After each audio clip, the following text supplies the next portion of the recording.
Friends welcome to my YouTube channel. Friends DDA की first come first serve scheme के demand letter आ चुके हैं। जिन लोगों के डिमांड लेटर अब तक नहीं आए हैं उनके कुछ दिनों में आ जाएंगे, कोई टेंशन वाली बात नहीं है, क्योंकि ये इसमें तो ये कोई लास्ट डेट फिक्स नहीं थी ना कि कब तक फ्लैट के लिए अप्लाई करने हैं। जिन लोगों ने बाद में अप्लाई किया उनका कुछ दिन बाद में डिमांड लेटर आ जाएगा, उसमें कोई इशू नहीं है। अब फ्रेंड्स बात आती है कि डिमांड लेटर तो आ गए, अब आगे का क्या प्रोसेस है, आगे क्या करना है। फ्रेंड्स मैं आपको आगे का सारा प्रोसेस का एक ओवरव्यू बता देता हूँ कि अब आगे आपको क्या क्या करना है। डिमांड लेटर आने के बाद आपका सबसे पहला जो प्रोसेस रहेगा वो रहेगा आपका पेमेंट करना। डीडीए को आपको पेमेंट करनी है। अब डीडीए को पेमेंट आप दो तरह से कर सकते हैं। पहला, आपके अकाउंट में पैसे हैं, अब डीडीए को पेमेंट कर दो। दूसरा तरीका है आप बैंक से लोन लेंगे, उसके बाद आप डीडीए को पेमेंट करेंगे। आज हम इन दोनों तरीकों के बारे में डिस्कस करेंगे। सबसे पहले हम बात करेंगे कि यदि आपके पास पैसे हैं तो डीडीए को पेमेंट कर देना है। कर तो देना है, लेकिन कैसे करना है। डीडीए ने कहीं अपना अकाउंट नंबर थोड़ा दे रखा है कि आप उसके अकाउंट में डिपॉजिट कर देंगे, तो फिर क्या करना है। कोई चेक काट के देना है, डीडीए बना के देना है, कैसे करना है पेमेंट। फ्रेंड्स जितना अमाउंट आपके डिमांड लेटर पर लिखा है वो अमाउंट यदि आपके अकाउंट में पड़ा है तो आप डीडीए को पेमेंट कर दीजिए। डीडीए को पेमेंट करने के लिए आपको एक चालान जनरेट करना पड़ेगा।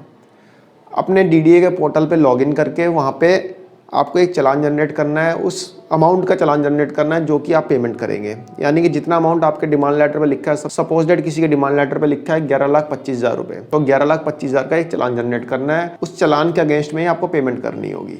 यानी कि एनईएफटी या आरटीजीएस जो भी होगा वो उस चालान के अगेंस्ट में ही होगा।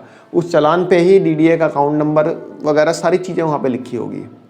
जो भी मतलब पेमेंट के लिए आपको डिटेल्स चाहिए, सारी डिटेल आपको चालान पे लिखी हुई मिल जाएगी।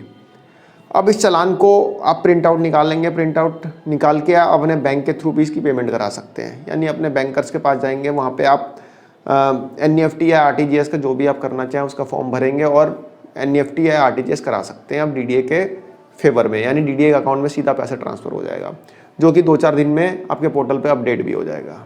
ये तो तरीका है यदि आपके पास डीडीए को पे करने के लिए अमाउंट आपके अकाउंट में है तो। और दूसरा तरीका क्या है, जैसे कि मैंने आपको बताया था कि यदि आपको बैंक से लोन लेना है तो आप उसकी पेमेंट का क्या प्रोसेस रहेगा, ये मैं आपको यहाँ पे क्लियर कर देना चाहता हूँ, क्योंकि बहुत लोगों को इसमें डाउट्स है। फ्रेंड्स यदि आपको बैंक से लोन लेना है, सपोज डेट आपका डिमांड लेटर आया है 11,50,000 का और आप बैंक के पास लोन के लिए अप्लाई करते हैं। आपका लोन सेंक्शन हो जाता है 9 लाख रुपए का।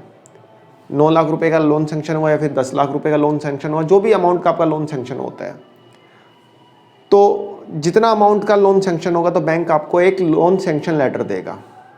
जी हाँ फ्रेंड्स, आपका जो लोन सेंक्शन होगा उसका बैंक एक लेटर देगा आपको कि हाँ भाई इतने अमाउंट का आपको लोन सेंक्शन कर दिया हमने। आप उस लोन सेंक्शन लेटर को डीडीए के पोर्टल पे अपलोड करेंगे। अपलोड कहाँ पे करना है ये मैं आपको अभी बता देता हूँ। फ्रेंड्स आप डीडीए के पोर्टल पे लॉगिन करेंगे तो कुछ इस टाइप का इंटरफेस खुल के आपके सामने आएगा। यहाँ पे एक ऑप्शन आ रहा है पोस्ट अलॉटमेंट। पोस्ट अलॉटमेंट में एक ऑप्शन आ रहा है होम लोन इंटीमेशन। इस पर क्लिक करेंगे, होम लोन इंटीमेशन पे, और यहाँ पे आप देख सकते हैं यहाँ पे एक एक्शन बटन है। यहाँ पे प्लस वाले पे क्लिक करेंगे और अपना डॉक्यूमेंट्स अपलोड कर देंगे। यहाँ पे चूज फाइल वाले ऑप्शन पे क्लिक करके आप अपना लोन सेंक्शन लेटर को अपलोड कर देंगे। डीडीए के पोर्टल पे अपलोड करेंगे तो उसके बाद डीडीए एक पीटीएम देगा। पीटीएम यानी परमिशन टू मॉर्गेज लेटर देगा आपको, जिसमें कि डीडीए लिखेगा कि हाँ भाई मैं आपको परमिशन देता हूँ, यानी कि बैंक को परमिशन देता हूँ कि आप जो पर्टिकुलर फ्लैट है उसको आप मॉर्गेज रख लीजिए। तो परमिशन टू मॉर्गेज लेटर एक डीडीए देगा। आपका बैंक भी आपसे मांगेगा परमिशन टू मॉर्गेज लेटर। ऐसा नहीं है कि बैंक नहीं मांगेगा, बैंक आपका लोन सैंक्शन करेगा तो उसके बाद बोलेगा परमिशन टू मॉर्गेज लेटर लाओ। ठीक है फ्रेंड्स, तो डीडीए आपको परमिशन टू मॉर्गेज लेटर देगा। पहले आप अपलोड करेंगे क्या, अपना loan sanction letter. Loan sanction letter upload करने के बाद डीडीए आपको परमिशन टू मॉर्गेज लेटर देगा। इसके लिए आपको डीडीए को फॉलोअप करना पड़ेगा। बिना फॉलोअप आपको परेशान रहेंगे, आप जल्दी नहीं आएगा, टाइम लग जाता है। तो जो permission to mortgage letter DDA आपको देगा, उस लेटर का प्रिंट आउट निकाल के आप अपने बैंकर को देंगे। उसके बाद जो परमिशन टू मॉर्गेज लेटर जो मैंने बताया आपको बैंकर को देने के बाद आप एक चालान जनरेट करेंगे। जिस अमाउंट का लोन आपको सैंक्शन हुआ है, यानी कि सपोज डेट आपके बैंक ने आपको 9 लाख रुपए का लोन सैंक्शन किया, तो आप एक 9 लाख रुपए का चालान जनरेट करेंगे। चालान जनरेट करने का प्रोसेस भी मैं आपको बताऊंगा, इस वीडियो में नहीं बताऊंगा, ये टाइम है। पहले आप पीटीएम वगैरह तो ले आइए, आप लोन सैंक्शन लेटर पहले अपलोड करिए, उसके बाद आपको बता दूंगा। तो इस केस में जहाँ पे आप बैंक से लोन लेंगे, यहाँ पे आपको 2 चालान जनरेट करने होंगे। पहला, सपोज डेट आपको 11,50,000 का डिमांड लेटर आया और आपका लोन सैंक्शन हुआ है 9 लाख रुपए का, तो पहला आप जनरेट करेंगे चालान 9 लाख रुपए का और दूसरा जो करेंगे 2,50,000 का। टोटल आपको 11,50,000 पे करने हैं ना डीडीए को, तो 9 लाख रुपए तो बैंक पे करेगा और 2,50,000 रुपये आप पे करेंगे, यानी अपने पॉकेट से करेंगे। तो सबसे पहले चालान जनरेट करेंगे 9 लाख रुपए का। 9 लाख रुपए का चालान जनरेट करके आप अपने बैंक को दे देंगे। बैंक उस अमाउंट को सीधे डीडीए अकाउंट में ट्रांसफ़र कर देगा, आपको नहीं देगा। कहीं आप सोच रहे हैं कि आपको दे देगा बैंक, बैंक आपको नहीं देगा, वो सीधा डीडीए अकाउंट में ट्रांसफ़र करेगा 9 लाख रुपए। और आपको चालान की जो भी मतलब रिसीविंग होगी वो बैंक आपको दे देगा। डीडीए के अकाउंट में लोन ट्रांसफ़र हो जाने के बाद आपको डीडीए के पोर्टल पे 2-3 दिन में अपडेट मिल जाएगा कि हाँ भाई आपकी पेमेंट सक्सेसफुल हो गई। उसके बाद बच जाती है 2.5 लाख रुपए की पेमेंट, जो कि मैंने आपको बताया था कि 11,50,000 का सपोज डेट आपका डिमांड लेटर आया है, तो 9 लाख रुपए तो बैंक ने ट्रांसफ़र कर दिए। अब जो 2.5 लाख रुपए बचे, उस बैलेंस 2.5 लाख रुपए का एक और चालान जनरेट करिए। उसके बाद उस चालान को आप पेमेंट करिए, यानी कि उसके अगेंस्ट में 2.5 लाख रुपए पेमेंट करिए एनईएफटी या आरटीजीएस के थ्रू अपने बैंक में ले जाइए। वो बैंक आपको, और यदि आपके अकाउंट में पैसा है, आपने उतना पैसा रख रखा है, तो उसका अमाउंट ट्रांसफ़र कर देगा। 9 लाख रुपए तो कर ही चुका था, जो कि लोन अमाउंट आपका रहेगा, और 2.5 लाख रुपए जो बैलेंस अमाउंट रहेगा वो आप अपने अकाउंट से करेंगे। वो भी अमाउंट जो है 2-3 दिन में डीडीए पोर्टल पे अपडेट हो जाएगा। तो फ्रेंड्स, ये 2 मेन प्रोसेस है। यदि आपके अकाउंट में पैसा है तो डीडीओ पेमेंट कैसे करनी है, यदि आप लोन लेके करेंगे तो कैसे करेंगे। तो लोन वाले उसमें थोड़ा सा आपको समझना पड़ेगा, आपको बहुत ध्यान से करेंगे, कोई भी जल्दबाजी में नहीं करेंगे। और आपको चालान कैसे जनरेट करना है ये भी मैं बता दूंगा। मेरी अपकमिंग वीडियोस में मैं आपको चालान जनरेट करना बता दूंगा कि कैसे चालान जनरेट करना है। बाकी आप खुद भी कर सकते हैं, बहुत ईजी प्रोसेस है, कोई ऐसा कोई बहुत ज़्यादा टफ चीज़ नहीं है। अब डीडीए पोर्टल पर जाएंगे तो पेमेंट वाला जो ऑप्शन है वहाँ से आपको चालान जनरेट करना पड़ेगा।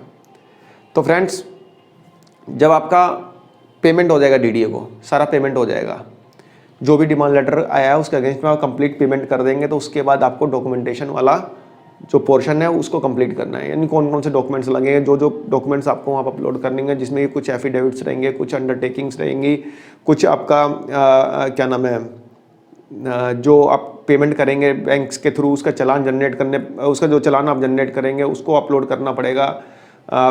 उसके बाद आपको अपना पैन कार्ड, अपना फ़ोटो, अपने सिग्नेचर और भी कई चीज़ें ऐसी रहेंगी जो कि आपको वहाँ पे अपलोड करनी पड़ेंगी पोजेशन लेटर के लिए। उसके बाद आपके सारे डॉक्यूमेंट्स डीडीए वेरीफाई करेगा, वेरीफाई करने के बाद आपको पोजेशन लेटर फाइनली आपको इशू किया जाएगा।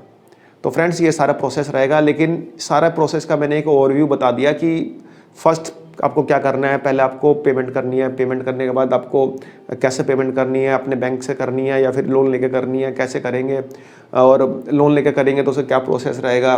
देन डॉक्यूमेंट्स जो अपलोड करेंगे उसके बारे में सारी चीज़ें मैं बताऊंगा कि कौन कौन से डॉक्यूमेंट्स अपलोड करने हैं, सारे डॉक्यूमेंट्स के बारे में बताऊंगा। पैरेलली आप अपने इनकम सर्टिफिकेट के लिए अप्लाई कर दीजिए, इनकम सर्टिफिकेट बनवा लीजिए, क्योंकि ऐसा ना हो कि आप पेमेंट वेमेंट कर दें उसके बाद इनकम सर्टिफिकेट ही नहीं बन रहा है, कुछ ऐसा इशू आ जाए कि आपको दिक्कत का सामना करना पड़े। तो फ्रेंड्स, आशा करता हूँ आपको ये वीडियो समझ में आई होगी, आपको समझ में आ गया होगा कि अब डिमांड लेटर आ गया तो उसके बाद का प्रोसेस क्या है। तो फ्रेंड्स, एक छोटी सी वीडियो थी, आशा करता हूँ आपको पसंद आई होगी। धन्यवाद, नमस्कार।